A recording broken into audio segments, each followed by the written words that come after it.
Hello friends, welcome back to GK mind game. ಪ್ರಶ್ನೆಗಳ ಸಂಪೂರ್ಣ ಮಾಹಿತಿಗಾಗಿ ವಿಡಿಯೋನ ಎಲ್ಲೂ ಸ್ಕಿಪ್ ಮಾಡದೆ ಕಂಪ್ಲೀಟ್ ಆಗಿ ನೋಡಿ. ಇವತ್ತಿನ ಪ್ರಶ್ನೆಗಳಲ್ಲಿ ಮೊದಲನೇ ಪ್ರಶ್ನೆ, ಬೆವರಿನ ವಾಸನೆಯನ್ನು ನೈಸರ್ಗಿಕವಾಗಿ ಕಡಿಮೆ ಮಾಡುವುದು ಯಾವುದು? ಆಪ್ಷನ್ಸ್: ಎ ಕರ್ಪೂರ, ಬಿ ಕೊಬ್ಬರಿ ಎಣ್ಣೆ, ಸಿ ನಿಂಬೆಹಣ್ಣು, ಡಿ ಮೇಲಿನ ಎಲ್ಲವೂ.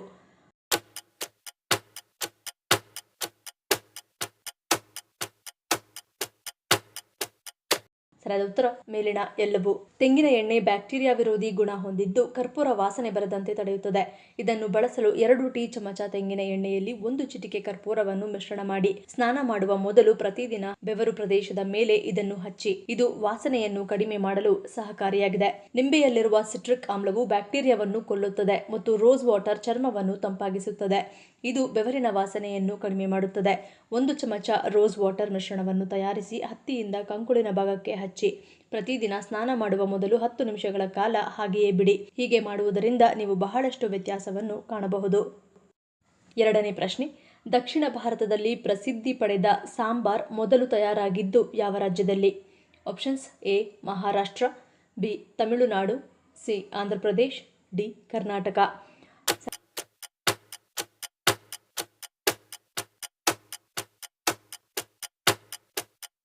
ಉತ್ತರ ಆಪ್ಷನ್ ಎ ಮಹಾರಾಷ್ಟ್ರ.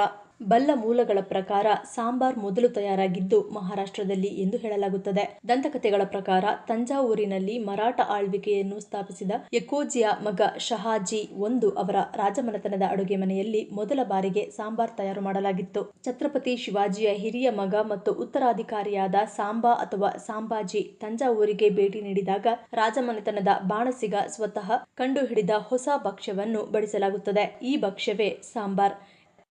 ಮೂರನೇ ಪ್ರಶ್ನೆ, ಭೂಮಿಯ ಆಳದಲ್ಲಿ ನಿಗೂಢವಾಗಿ ಹರಿಯುವ ಭಾರತದ ನದಿ ಯಾವುದು? Options: A Parvati, B Sabarmati, C Gomati, D Saraswati.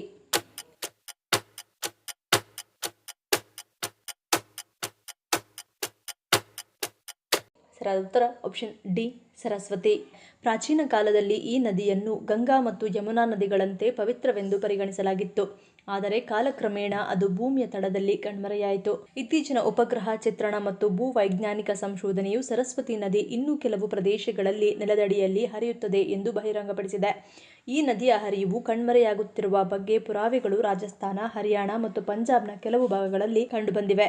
ಅಂದರೆ ಸರಸ್ವತಿ ನದಿ ಇಂದಿಗೂ ಅಸ್ತಿತ್ವದಲ್ಲಿದೆ, ಆದರೆ ಅದು ನೆಲದ ಆಳದಲ್ಲಿ ಅಡಗಿದೆ. ಸದ್ಯ ಇದು ಕಣ್ಣಿಗೆ ಕಾಣುವುದಿಲ್ಲ. ಇದನ್ನು ರಹಸ್ಯ ನದಿ ಎಂದು ಕೂಡ ಕರೆಯಲಾಗುತ್ತದೆ.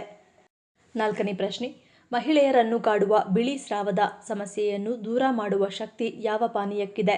ಆಪ್ಷನ್ಸ್: ಎ ಹಾಗಲಕಾಯಿ ಜ್ಯೂಸ್, ಬಿ ದಾಳಿಂಬೆ ಜ್ಯೂಸ್, ಸಿ ಎಳನೀರು, ಡಿ ಹಾಲು.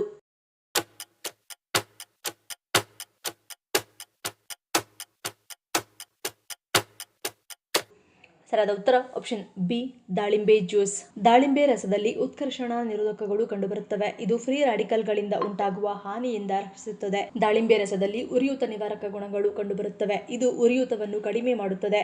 ಬಿಳಿ ಸ್ರಾವದ ಸಮಸ್ಯೆ ಇರುವ ಮಹಿಳೆಯರು ಪ್ರತಿದಿನ 1 ಲೋಟ ದಾಳಿಂಬೆ ರಸ ಕುಡಿದರೆ ಬಿಳಿ ಸ್ರಾವದ ಸಮಸ್ಯೆ ಕಡಿಮೆಯಾಗುತ್ತದೆ. ದಾಳಿಂಬೆ ರಸದಲ್ಲಿ ಬ್ಯಾಕ್ಟೀರಿಯಾ ವಿರೋಧಿ ಗುಣಗಳು ಸಹ ಕಂಡುಬರುತ್ತದೆ. ದಾಳಿಂಬೆ ರಸವು ಮೂತ್ರದ ಸೋಂಕು ಅಥವಾ ಬಿಳಿ ಸ್ರಾವದಿಂದ ಉಂಟಾಗುವ ಯೋನಿ ಸೋಂಕನ್ನು ತುರಿಕೆಯನ್ನು ತಡೆಗಟ್ಟುವಲ್ಲಿ ಪ್ರಯೋಜನಕಾರಿಯಾಗಿದೆ. ಐದನೇ ಪ್ರಶ್ನೆ, ಬೆಳಗ್ಗಿನ ಉಪಹಾರ ಬಿಟ್ಟು ಬಿಟ್ಟರೆ ದೇಹಕ್ಕೆ ಏನಾಗುತ್ತದೆ? ಆಪ್ಷನ್ಸ್: ಎ ಬೊಜ್ಜು, ಬಿ ಅಲ್ಸರ್, ಸಿ ತೂಕ ಇಳಿಕೆ, ಡಿ ಒತ್ತಡ.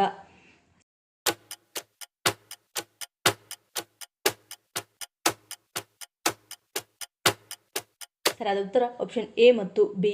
ಬೆಳಗ್ಗಿನ ಉಪಹಾರ ಬಿಟ್ಟು ನೇರವಾಗಿ ಮಧ್ಯಾಹ್ನದ ಊಟ ಮಾಡಿದರೆ ಒಮ್ಮೆಲೆ ಹೆಚ್ಚು ತಿನ್ನುವುದಕ್ಕೆ ಒಗ್ಗಿಕೊಳ್ಳುತ್ತೀರಿ. ಇದು ಬೊಜ್ಜು ಮತ್ತು ಅಲ್ಸರ್ಗೆ ಕಾರಣವಾಗಬಹುದು. ಇದು ದೇಹದಲ್ಲಿನ ಸಕ್ಕರೆ ಮಟ್ಟವನ್ನು ಕಡಿಮೆ ಮಾಡಿ ಟೈಪ್ 2 ಮಧುಮೇಹಕ್ಕೆ ಕಾರಣವಾಗಬಹುದು. ಪ್ರತಿದಿನ ಉಪಹಾರ ಸೇವಿಸದಿದ್ದರೆ ಜೀರ್ಣಕಾರಿ ಸಮಸ್ಯೆ ಮತ್ತು ಹೃದಯ ಕಾಯಿಲೆಯ ಅಪಾಯ ಹೆಚ್ಚಾಗುತ್ತದೆ.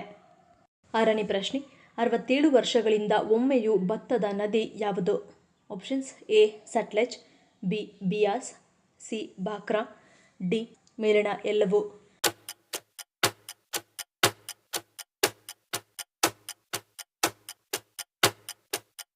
ಸರಿಯಾದ ಉತ್ತರ ಆಪ್ಷನ್ ಸಿ ಬಾಕ್ರಾ. ನದಿಗಳು ನಮ್ಮ ದೇಶದ ಜೀವಾಳ. ಇಲ್ಲಿ ಅನೇಕ ನದಿಗಳಿವೆ. ಉತ್ತರ ಭಾರತದ ಕೆಲವು ನದಿಗಳನ್ನು ವರ್ಷದ 365 ದಿನಗಳು ಕೂಡ ತುಂಬಿ ಹರಿಯುವ ನದಿಗಳು ಎಂದು ಕರೆಯಲಾಗಿದೆ. ಅದರಲ್ಲಿ ಭಾಕ್ರಾನಂಗಲ್ ಅಣೆಕಟ್ಟು ನಮ್ಮ ದೇಶದ ಪ್ರಮುಖ ಮತ್ತು ಮಹತ್ವದ ನದಿ ಯೋಜನೆಯಾಗಿದೆ. ಈ ಭಾಕ್ರಾನಂಗಲ್ ಅಣೆಕಟ್ಟನ್ನು ಹಿಮಾಚಲ ಪ್ರದೇಶದ ಬಿಲಾಸ್ಪುರ್ ಜಿಲ್ಲೆಯ ಸಟ್ಲೆಜ್ ನದಿಗೆ ಅಡ್ಡಲಾಗಿ ಕಟ್ಟಲಾಗಿದೆ. ಹಿಮಾಚಲ ಪ್ರದೇಶದ ಬಿಲಾಸ್ಪುರದ ಶಿವಾಲಿಕ್ ಬೆಟ್ಟಗಳ ನಡುವೆ ನಿರ್ಮಿಸಲಾದ ಇದು ಕಳೆದ 7 ದಶಕಗಳಲ್ಲಿ ಈ ಕಾಲುವೆಯ ಮೂಲಕ ನೀರಿನ ಹರಿವು ಒಂದು ದಿನವೂ ನಿಂತಿಲ್ಲ. ಈ ಕಾಲುವೆಯು ಸುಮಾರು 70 ವರ್ಷಗಳಿಂದ ಪಂಜಾಬ್, ಹರಿಯಾಣ, ರಾಜಸ್ಥಾನ್ ಮತ್ತು ದೆಹಲಿಗೆ ನೀರು ಸರಬರಾಜು ಮಾಡುತ್ತಿದೆ. ಈ ಕಾಲುವೆ ಕಳೆದ 67 ವರ್ಷಗಳಿಂದ ನಿರಂತರವಾಗಿ ಹರಿಯುತ್ತಿದೆ. ಅಂದರೆ ಈ ಕಾಲುವೆ ಒಂದು ದಿನವೂ ನಿಂತಿಲ್ಲ.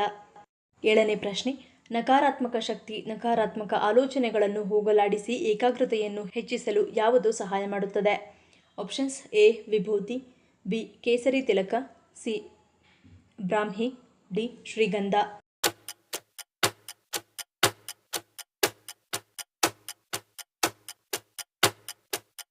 ಸರಿಯಾದ ಉತ್ತರ ಆಪ್ಷನ್ ಡಿ ಶ್ರೀಗಂಧ. ಹಣೆಯ ಮೇಲೆ ಶ್ರೀಗಂಧ ಹಚ್ಚುವುದರಿಂದ ದೇಹದ ಉಷ್ಣತೆ ಶಾಂತಗೊಳ್ಳುತ್ತದೆ ಹಾಗೂ ಮಾನಸಿಕ ಒತ್ತಡವೂ ಕೂಡ ಕಡಿಮೆಯಾಗುತ್ತದೆ. ಅಲ್ಲದೆ ನಕಾರಾತ್ಮಕ ಶಕ್ತಿಯನ್ನು ಮತ್ತು ನಕಾರಾತ್ಮಕ ಆಲೋಚನೆಗಳನ್ನು ಹೋಗಲಾಡಿಸುವ ಹಾಗೂ ಏಕಾಗ್ರತೆಯನ್ನು ಹೆಚ್ಚಿಸಲು ನೆರವಾಗುತ್ತದೆ. ಹುಬ್ಬುಗಳ ಮಧ್ಯಭಾಗ ಮೆದುಳಿನಲ್ಲಿ ನಡೆಯುವ ಹಲವಾರು ಪ್ರಕ್ರಿಯೆಗಳ ಪ್ರತಿರೂಪವಾಗಿದೆ. ಹೀಗಾಗಿ ಹಣೆಗೆ ಚಂದನದ ಪೇಸ್ಟ್ ಹಚ್ಚುವುದರಿಂದ ಸಾಕಷ್ಟು ಪ್ರಯೋಜನಗಳನ್ನು ಪಡೆದುಕೊಳ್ಳಬಹುದು. 8ನೇ ಪ್ರಶ್ನೆ, ಅಧಿಕ ಬಿಪಿ ಇರುವವರು ಯಾವುದನ್ನು ಸೇವಿಸುವುದರಿಂದ ದೂರವಿರಬೇಕು? ಆಪ್ಷನ್ಸ್: ಎ ಚಹಾ, B coffee, C soda, D ಮೇಲಿನ ಎಲ್ಲವೂ.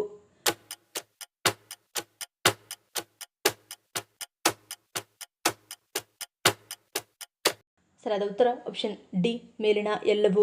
ಹೈ ಬಿಪಿ ಇರುವವರು ಮದ್ಯ ಸೇವನೆಯನ್ನು ಕಡಿಮೆ ಮಾಡಬೇಕು ಅಥವಾ ನಿಲ್ಲಿಸಬೇಕು. ಇದು ನಿಮ್ಮ ಹೃದಯವನ್ನು ಮಾತ್ರವಲ್ಲದೆ ಅಧಿಕ ರಕ್ತದೊತ್ತಡದ ಮೇಲೆ ಪರಿಣಾಮ ಬೀರುತ್ತದೆ. ಕೆಲವೊಮ್ಮೆ ಇದು ಪ್ರಾಣಾಪಾಯಕ್ಕೂ ಕಾರಣವಾಗಬಹುದು. ಅಧಿಕ ಬಿಪಿ ಇರುವವರು ಸೋಡಾದಿಂದ ದೂರವಿರಬೇಕು. ಸೋಡಾವು ಸಂಸ್ಕರಿಸಿದ ಸಕ್ಕರೆ ಮತ್ತು ಕ್ಯಾಲೋರಿಗಳನ್ನು ಸಹ ಹೊಂದಿರುತ್ತದೆ. ನಿಮ್ಮ ಆಹಾರದಲ್ಲಿ ಅವುಗಳನ್ನು ಸೇವಿಸುವುದರಿಂದ ಇದು ಬೊಜ್ಜಿಗೆ ಕಾರಣವಾಗುತ್ತದೆ. ಟೀ, ಕಾಫಿ ಅಥವಾ ಎನರ್ಜಿ ಡ್ರಿಂಕ್ಸ್ಗಳಂತಹ ಕೆಫೀನ್ ಅನ್ನು ಹೆಚ್ಚಿನ ಪ್ರಮಾಣದಲ್ಲಿ ಸೇವಿಸುವುದನ್ನು ತಪ್ಪಿಸಿ, ಏಕೆಂದರೆ ಅವುಗಳು ಕೆಫೀನ್ ಅನ್ನು ಒಳಗೊಂಡಿರುತ್ತವೆ.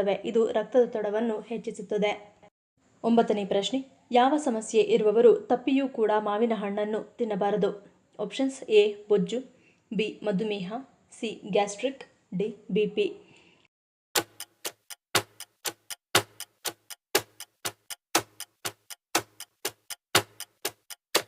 ಸರಿಯಾದ ಉತ್ತರ ಆಪ್ಷನ್ ಎ ಮತ್ತು ಬಿ. ಮಾವಿನ ಹಣ್ಣಿನಲ್ಲಿ ನೈಸರ್ಗಿಕ ಸಕ್ಕರೆ ಪ್ರಮಾಣ ಕಂಡುಬರುವುದರಿಂದ ಮಧುಮೇಹ ಕಾಯಿಲೆ ಇರುವವರು ಹೆಚ್ಚಾಗಿ ಈ ಹಣ್ಣನ್ನು ಸೇವಿಸಬಾರದು. ಮಾವಿನ ಹಣ್ಣಿನಲ್ಲಿ ನೈಸರ್ಗಿಕ ಸಕ್ಕರೆಗಳಾದ ಫ್ರಕ್ಟೋಸ್, ಗ್ಲೂಕೋಸ್ ಅಂಶ ಹೆಚ್ಚಿನ ಪ್ರಮಾಣದಲ್ಲಿ ಕಂಡುಬರುವುದರ ಜೊತೆಗೆ ಕಾರ್ಬೋಹೈಡ್ರೇಟ್ಗಳು ಅಧಿಕವಾಗಿರುವುದರಿಂದ ಇದು ರಕ್ತದಲ್ಲಿನ ಗ್ಲೂಕೋಸ್ ಮಟ್ಟವನ್ನು ಹೆಚ್ಚಿಸುತ್ತದೆ.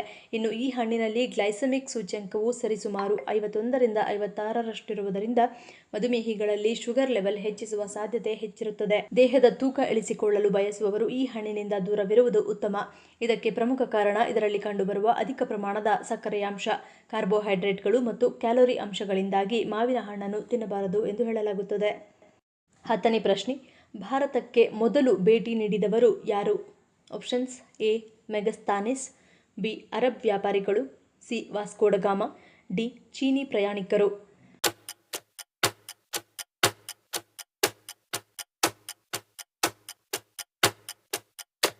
ಸರಿಯಾದ ಉತ್ತರ ಆಪ್ಷನ್ ಎ ಮೆಗಸ್ತನೀಸ್. ಗ್ರೀಕ್ ರಾಯಭಾರಿ ಮತ್ತು ಇತಿಹಾಸಕಾರ ಮೆಗಸ್ತನೀಸ್ ಮೌರ್ಯ ಸಾಮ್ರಾಜ್ಯದ ಅವಧಿಯಲ್ಲಿ ಕ್ರಿಸ್ತಪೂರ್ವ 4ನೇ ಶತಮಾನದಲ್ಲಿ ಭಾರತಕ್ಕೆ ಭೇಟಿ ನೀಡಿದ್ದರು. ಅವರು ತಮ್ಮ ಇಂಡಿಕಾ ಎಂಬ ಪುಸ್ತಕದಲ್ಲಿ ತಮ್ಮ ಅವಲೋಕನಗಳ ಬಗ್ಗೆ ವ್ಯಾಪಕವಾಗಿ ಬರೆದಿದ್ದಾರೆ. ಇನ್ನು 15ನೇ ಶತಮಾನದ ಉತ್ತರಾರ್ಧದಲ್ಲಿ ವಾಸ್ಕೋ ಡ ಗಾಮಾ ಮತ್ತು ಪೋರ್ಚುಗೀಸರಂತಹ ಯುರೋಪಿಯನ್ ಪರಿಶೋಧಕರು ಭಾರತಕ್ಕೆ ನೇರ ಸಮುದ್ರ ಮಾರ್ಗಗಳನ್ನು ಸ್ಥಾಪಿಸುವವರಲ್ಲಿ ಮೊದಲಿಗರು. ಅವರ ಆಗಮನವು ಯುರೋಪಿಯನ್ ವಸಾಹತುಶಾಹಿಯ ಆರಂಭವನ್ನು ಮತ್ತು ನಂತರದ ವಿವಿಧ ಯುರೋಪಿಯನ್ ಶಕ್ತಿಗಳ ಪ್ರಭಾವವನ್ನು ಭಾರತದಲ್ಲಿ ಗುರುತಿಸಿತ್ತು. ಈ ಪ್ರಶ್ನೆಗಳಲ್ಲಿ ನೀವು ಎಷ್ಟು ಪ್ರಶ್ನೆಗಳಿಗೆ ಸರಿ ಉತ್ತರವನ್ನು ಕೊಟ್ಟರೆ ಅನ್ನೋದನ್ನು ಕಮೆಂಟ್ ಮಾಡಿ ತಿಳಿಸಿ. ಈ ವಿಡಿಯೋ ನಿಮ್ಗೆ ಇಷ್ಟ ಆಗಿದ್ರೆ ಮರಿದೇ ಲೈಕ್ ಮಾಡಿ, ಶೇರ್ ಮಾಡಿ, ಸಬ್ಸ್ಕ್ರೈಬ್ ಮಾಡಿ. ನನ್ನ ಚಾನಲ್ನ ಇನ್ನೂ ಸಬ್ಸ್ಕ್ರೈಬ್ ಮಾಡಿದೆ ಹಾಗೆ ವಿಡಿಯೋಸ್ ನೋಡ್ತಿದ್ರೆ ಪ್ಲೀಸ್ ಸಬ್ಸ್ಕ್ರೈಬ್ ಮಾಡಿ, ಸಪೋರ್ಟ್ ಮಾಡಿ. ಮತ್ತೊಂದು ಇಂಟ್ರೆಸ್ಟಿಂಗ್ ವಿಡಿಯೋನಿಗೆ ಸಿಗ್ತೀನಿ. Until love you all, take care.